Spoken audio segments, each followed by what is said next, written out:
Argiaren podcastak.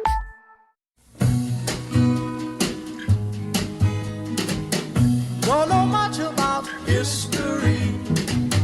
Don't know much biology. Don't know much Hau, oroimen histerikoa da. Historia diren istorioek txoratzen gaituztenon podcasta. But I do know that I love you.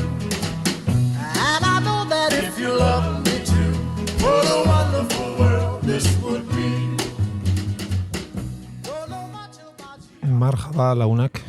Herri, kultura, garai, personaje eta incluso animalia historiko ezagunak irudikatzen saiatzen garenean, norberaren buruan horiek iruditara ekartzen, alai auteritan mozorrotzen, estereotipotara jotzen dugu. Edo bintzat heldu zaizkigun irudi horiek errepikatzen saiatzen gara, nondik datortzen dira irudi horiek gehienetan? Segurazki, onagusiki, 20. mendeko porro kulturalik handien izan zen telebistatik. Bai, zinema, museototik pizkat. Bai, batzutan ere historialari eta ikerlariek ere badaukate erantzukizunik hortan, baina... Bai, estatuak, bat, personai historikotan. Hortik etortzen eskigu, eta gu, erdi errepikatzen ditu, baina, lagunak, egia lagezurra, begi artean, sudurra. Hori da.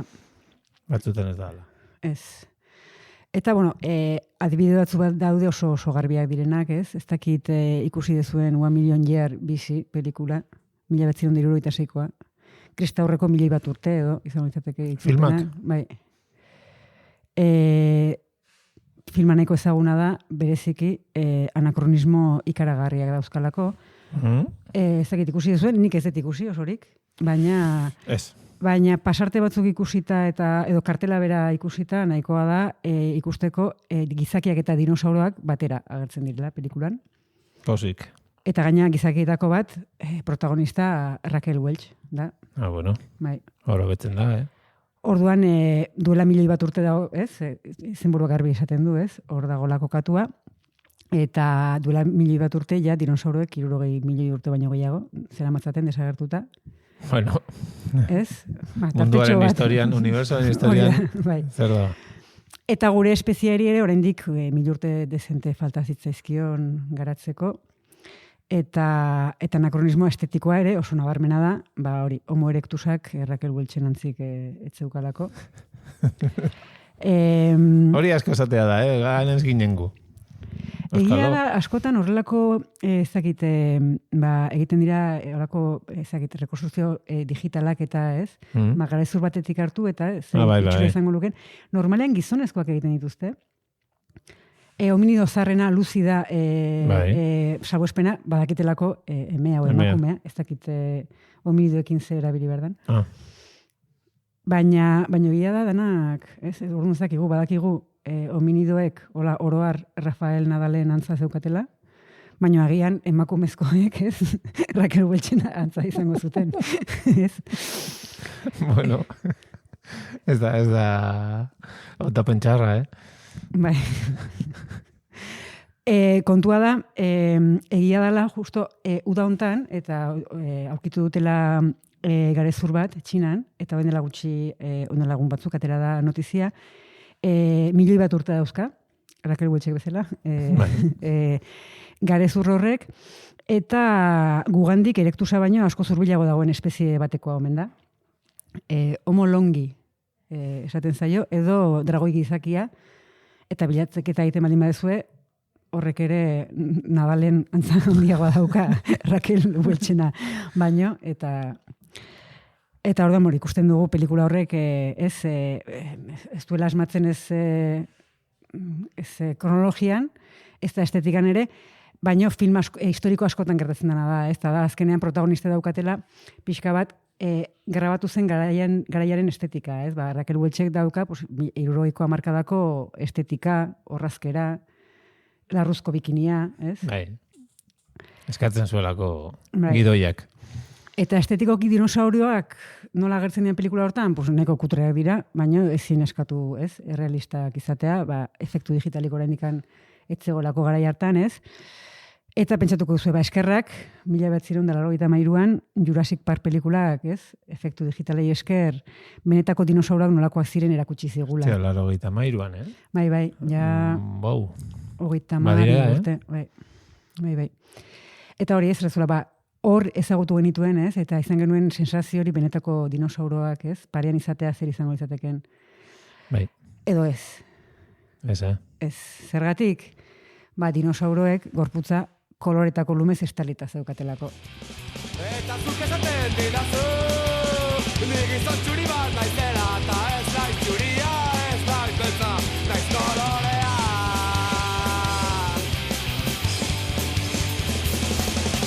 Hemen ere agertzen hasiak, gaurko gizartearen minbizia, satanen bromak zioen moduan, dantzazak pogo bat, nazi baten gainean.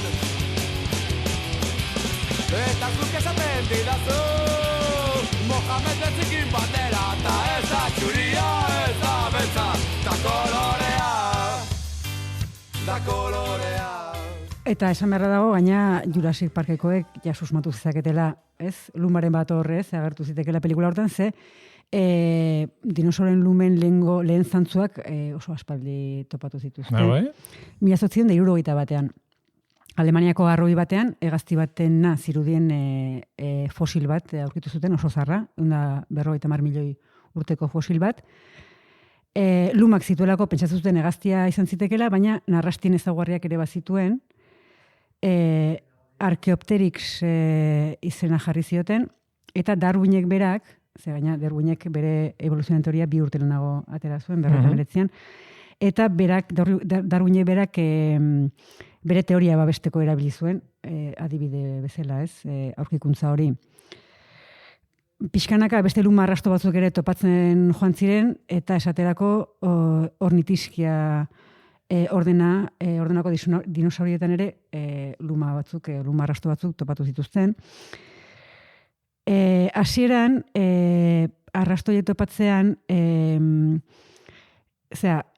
lumak jo zituzten hegaztietara evoluzionatu zuten dinosaurion ezaugarritzat. Bai, transizio, ez? Bai. Hegazti dinosauroak edo dinosaurio abiarrak, ditze zaie hoiei. Eta, baina azken 3 hamarkadatan, abiarrak ez diren 30 dinosaurio espeziek baino gehiagok luma zituztela jakin dugu, aurkitu diren arrastoengatik, ez? Eta pentsatzekoa da, beste espezie askok ere luma zituztela, kontua da, haien arrastorik etzaigula, ez? Geratu, lumak konserbatzea oso zaila delako. Ze pena. Bai.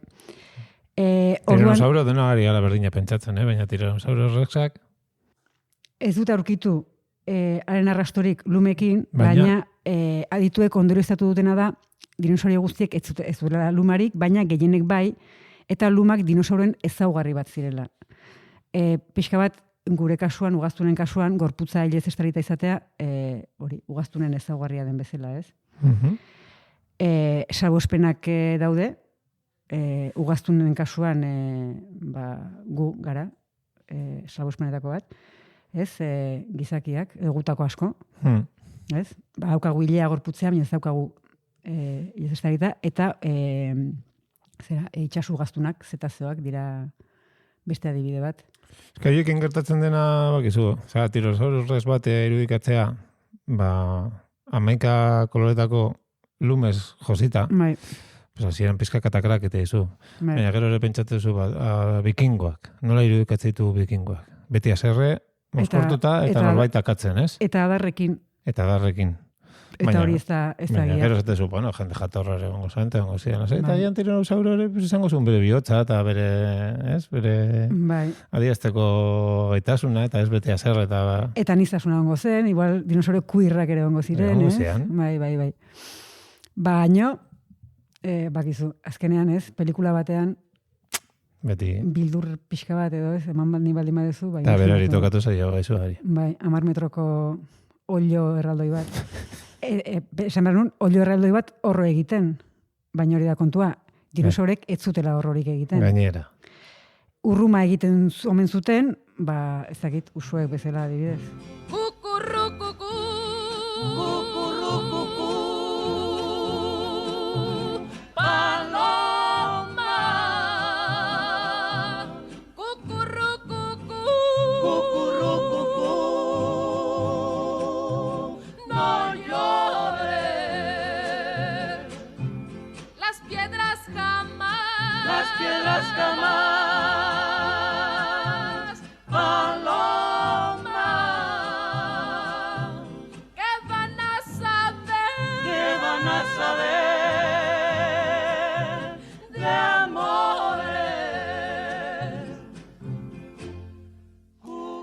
esan dut usoek bezala, ez? Abestiarekin oso ondo geratzen zelako, baina zehazki eta Chad Eliasson ikerlarien arabera, ostruken estalaldiko urrumaren antzekoa egiten zuten soinu. Denok ezagutzen duguna.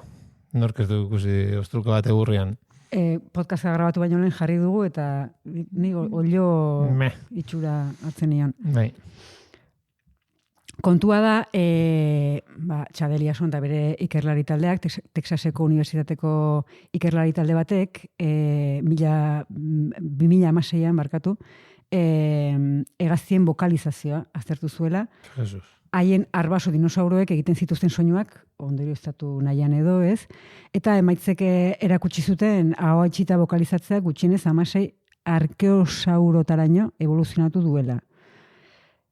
Salpena, hori. Azkenean, egun tamaina handiko espezie batzu daude, adibidez zisneak, ez? Gutxienez tamaina hortakoa direnak, eta hoiek horrela bokalizatzen dute, beraz, dinosaurek antzeko soinu bat egin zezaketela ondorioztatu zuten, eta 9 urtez horre egon da hipotesi hori airean, eta uda honetan, Peer J aldizkarian argituratu da, oin dela gutxi, Txinan, ez dakiz zeratik, Txinan sekulako aurkikuntzak izan ari dira. Bueno, Haundia da. Eta jende asko daukate. Hegemonia geopolitikoa ere bazin nahi dutenez, pues, nork ez du behar kaskezur bat edo dinosauro bat. Hemen dinosauro neko txikia, 70 zentimetrokoa, belarjalea, topatu dute, Pulaosaurus kinglon espezieko fosil bat da, eta oso ondo konservatuta topatu dute, eta laringenen egitura aztertuta, ondorioztatu dute, txoriek bezala kantatzen zuela. Nintu zepolita. Ja ez urruma edo, ez txoriek bezala. Baina, karo, esan dugunez, filmetan dinosaurin ezaugarri hauek jarriko balizkiete, oso desberdinak izango lirateke filmak, ez? Bai, bueno. Bai, nik uste generoa aldatuko litzatekela. Bai, eta azkenean dinosauro eta ez daukagun irudi indartsu, arriskutsu hori, ez? Bertan bera uzten dute, ez? Lumek eta kantuek eta... Bai, gustatu zait, beltxarga bat entzutean, dinosauro... T-Rex bat imaginatzea. Hori, bai. Oain jauzi handi bat egingo dugu, denboran, bai. Eta jauzi estetikoa, ez da inbeste dainokoa, azkenean, baino eskultura klasikora joko dugu, eskultura greko-erromatarrera. Oiek ere lumadun hasian? Oiek... Beste luma bat? Bueno, hori da. Esan dezakegu baiet. Zeman dizut aurpegian. Egia da, eskultura greko-erromatarrak markatu duela erabat mendebaldeko estetika, ez? Eta markatzen du, ez? Bai. Edertasunaren, elegantziaren ikur dira, ez? Eskultura horiek, Samotraziako garaipena, Augusto Primaporta, hori oso ezaguna dare bai, Augusto Emperadoren eskultura, Miloren Venusa, hori segurazki, ez? Aipatu dugun artean ezagunena.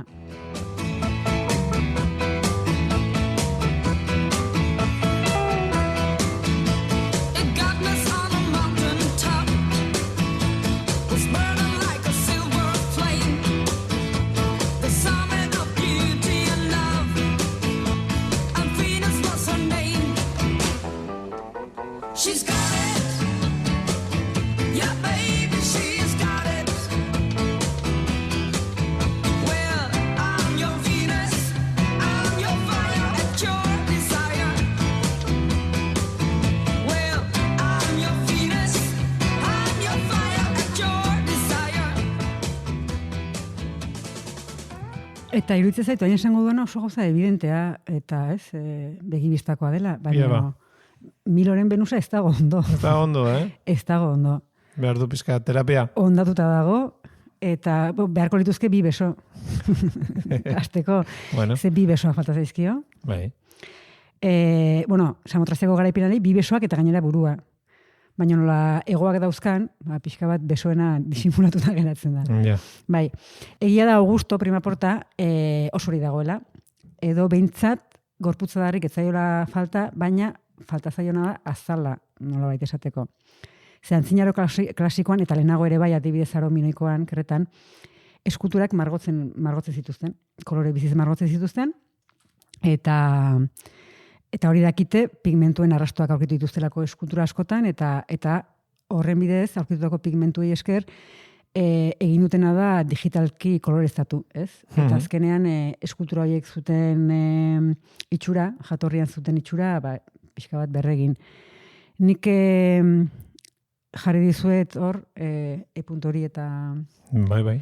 Eta zuri hasi, Augusto Prima Portaren irudi koloreztatua, pixka bat ez, ikusteko nolakoak ziren eskultura horiek, eta egia da, elegantzia klasiko hortatik oso urruti dagoela. Bai. Jantziak gorri biziak, urdin oso biziare bai daukate, ile gorria, azala oso txuria, eta Espainiak. Bai, Espainiak aletik antzera. Oso gorriak, ez, makilatuta dago. Eta, azkenean horrek erakusten du, luma koloretxuz estalitako dinosaurio, ez? Dinosaurio kantari ez gain, emperadore drag queenak ere izan genituela, ez? Hala jaina. Edo, behintzat, gaur egungo ikuspegitik horrela ikusten dugu, ez? Eski. Baina asko aldatzen da, Gu jasotzen dugun, ez? Roma garaiko idealizazio roi hori eta munduan menpe hartu izana eta emperadore hau eta beste. Hau hola ikusten baduzu. Baina eske hau horrela ikusteko egin zuten, ez? Baina zuk esan dezuna azkenean hori, ez? Antzinaro klasikoa idealizatuta daukagu, ez? Eta edo lobotomizatuta gauzka, ez? Eta iruditzen hori dela, eta azkenean da dira eskultura edo eraikin ondatuak, ajatuak, eta hori horrela irudikatu dugu antzinaro klasikoa, ez? Oso garbia, horma biluziak eta eskultura txuriak, ez? Eta realitatea oso bestelakoa zen, ze eraikinetako hormak, etxeetako hormak eta fresko oso koloretxuz estalita zeuden, eta gainera bidez Erroman etxeetan hildako sinitartekoen eskulturak izaten dituzten. Jakina ondasunen arabera, ez? Tamaina eta kalitatea ere aldatuko ziren, baina horrek erromatar bila elegante, ez, hoi ez daukagun irudia, erabat aldatzen du, ez, azkenean hori, imaginatu, zure, ez, senitarteko hildakoaren eskultura bat, erabat makilatuta, eta gaur egungo kanon estetikoarekin, ez dakit, hortera, alde batetik, bildur pixka bat ere, pixka turbio ere, ez? Bueno, ez dakit, ni hilten izenerako hilarrian ze jarriko duan, ja erabakitanekan.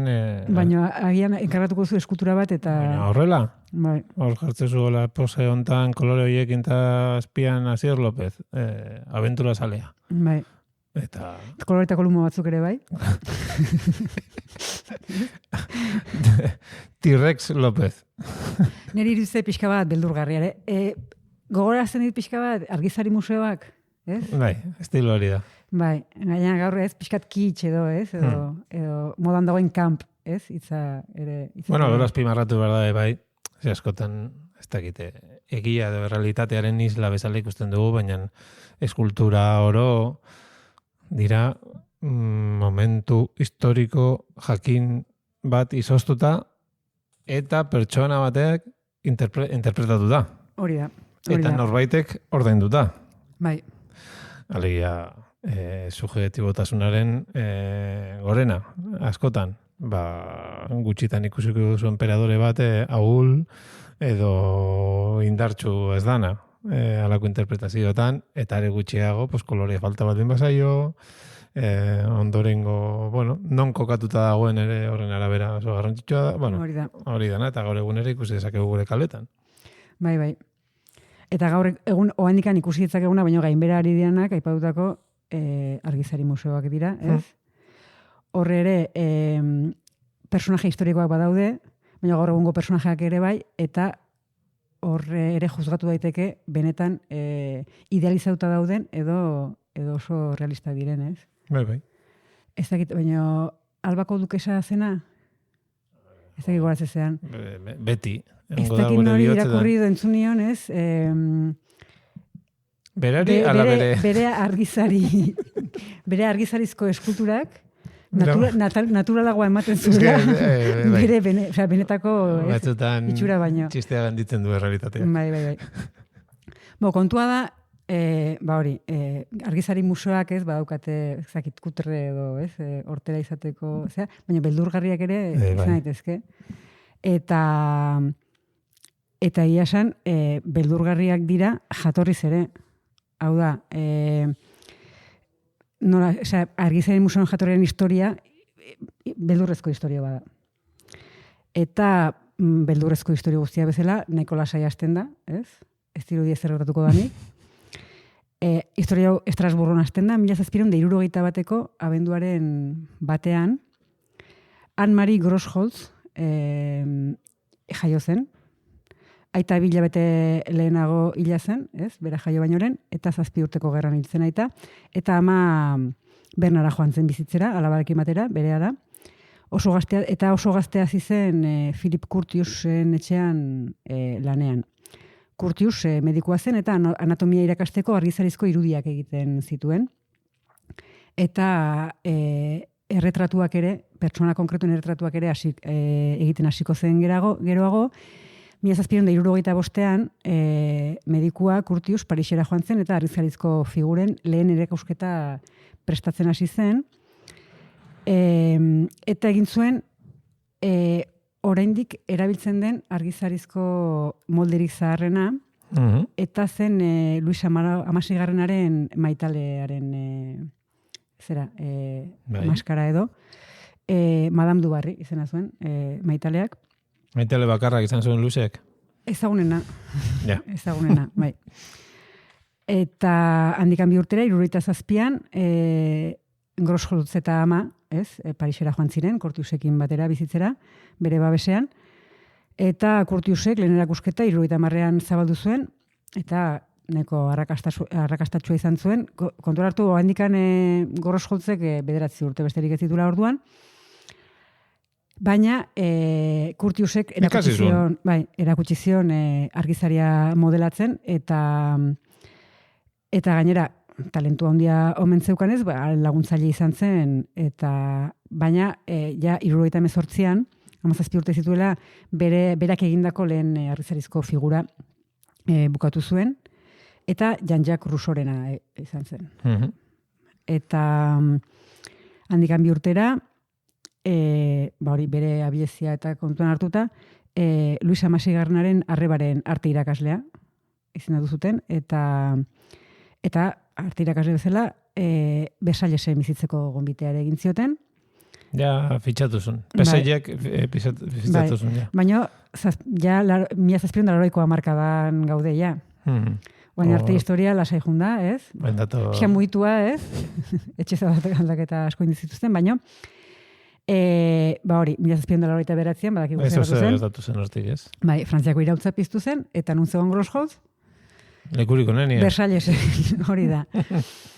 Eta azkenean Frantziar monarkiarekin zeukan loturarengatik, izualdian atxilotu egin zuten, eta lepo gilotinatik oso gertu izan omen zuen, eta buruko hila ere kendu omen zioten, ja... Gilotinaz? Ez, baino gilotinara, ez? Bidean. Bai. Hori berak kontatzen du, ez? Hil baino urte batzuk lehenago bere memoriak, ez? Ez zituen idatzi, esan zituen, beste batek idatzi zitzan. Eta bera kontatzen du hori, ez dakigu zenbateraino, ez? Hain gertu egon zen gilotinatiko ez. Kontua da, argizariarekin trebezia handia zeukanez, trebezia horrek edo, abiezia horrek bizia salbatu zion, ze agindu zioten gilotinaren biktimen maskarak egiteko. Eta gainera ez edo zen, gilotinatik asko pasa ziren, ez? Baino gara hortako celebrity maskarak egiteko agindu zioten, Luis Hamaseigarrenarena, Maria Antoniette bere emaztearena, Robespierrena ere bai, Maratena zen gilotinatik pasa, oso kuadro bat dago oso ezaguna, bainera nola hilda dagoena. Hoien argizarizko erretratuak egitera behartu zuten. Ez dakit behartu edo, azkenean, esanet, gara hartako ez, personarik ospetsuenak... Hil eta gero. Hil eta gero. Hil eta gero geratu zuten arpeia. Bai, hil eta berehala. Ez dakit, horietatik zenbat konserbatzen diren, eta ikus daitezken. Maskarak esan duzu. Bai, maskarak, hau da, pues, bai, El arpegiak. Burua, baina adibidez, claro, argizarizko figurei gero hilea eta gehitzen zaie. Nik ez dut asko, morbak ez nago inbeste deitzen, eta ez dut asko begiratu, baina bai maratena ikusi dudala, orduan da, ez dakit, buru soil bat, ez? Eta arpegia ikuste zaio. Posik? Ez oso posik. Ez dago oso marate. Ez, fikat muturra okertuta hola da. Bai. Bueno, gehi ikusi nahi baituzue, egin zazue zuen ikerketa, eta zer ikusten duzuen hor. Kontua da, Curtius, irautza eta 5 urtera hiltzela, 1794an, Biltzar Nazionalaren garaian, eta bere bilduma osoa Grosholtzeri utzi zion, eta urrengo urtean, 1795an, Grosholtz eskondu zen François Tussaud izeneko gizon batekin, eta horti datorkio ja ezagun bihurtu zuen abizena, ez? Madame Tussaud. Gizon bat alboan izan zuenean. Hori da. Losing my mind, yes I can taste it. Blood on the tile. Losing my mind, yes I can taste it. Blood on the tile. The soul, the soul, the soul, the soul, the soul, the soul, the soul, the soul, the soul, the soul, the soul, the soul, the soul, the soul, the soul, the soul, the soul. Losing my mind and I can taste it. Madame Tussaud, ja izen ezagun horrekin, beak egingo zuen izena ezagun, Kontua da 1802an Londresera egin zuela bidaia, eta Napoleonen gerrak medio ezin izan zuela Frantziara itzuli. Eta urtetan bere bilduma Britainia Erruarteetan erakutsi zuen, ez? Frantziara itzuli ezinik, eta 1935an, 1835an, Londreseko Baker Streeten erakusketa iraunkorra jarri zuen, eta gero, handikan urte batzutara, 1850an apirilean hiltzen, 88 urte zituen, luze bizi ondoren, eta Madame Tussaudsren izena dauka museoa Londresko gune turistiko nagusitakoa izan da, ez? Orduz geroztik, Baker Streeten dago. Izan naiz. Sherlock Holmesen etxea dagoen kale berean. Ni ere hori izan naiz, Argizari museo bakarrean egon naiz, eta hori izan zen, baina ez dakatola hori Ez da nik ere hori izan behar non. Ez dakit, norekin atera nuen argazkia ze hori izan, ez? Gare batean tipikoa. Bekamerekin. Ez dut uste. Badakit, aizpa, dura urte desinte juntzela, eta Daley Thompson izan daiteke, dekatloiko atleta bat, esango nuke, hainaiz botatzen, asmatzen naiz, 1984ko Los Angeleseko joko olimpikoetan urrea irabazi zuena. Ez dakit ikusten duzu. Ateratzen duzu, ez? Argizarizko estatu batekin argazki bat momentu hortan irutzaiola zuelako munduko personarik famoso edan nadala, eta... Bai. Eta gainera gero bakarrik aurpe ikusten diozu, gero de jantzi eta goiti bera eta zera, orduan, bueno, artelan bezala, bueno. Bai. Zaila da, alde humoristikoa kentzea. Bai, nik uste gaina, azkenean Argizari museoak ere gainbehera egin dutela nola baitere, eta ja oso gutxi dira modu ez ironikoan dijoaztenak, ez? Baina, izu. Bai, sarrera berdin pagatzen dute, eta... Bai, eta bizi garenez, ondo pasatzeare badago aukera. Hori da. Argiaren podcastak. Podcast hau libre eta doan zabaldezakegu Argiaren komunitatea osatzen duten milaka lagunek proiektua diruz babesten dutelako. Zuk ere kazetaritza independentea babestu nahi baduzu, egin Argiako kide.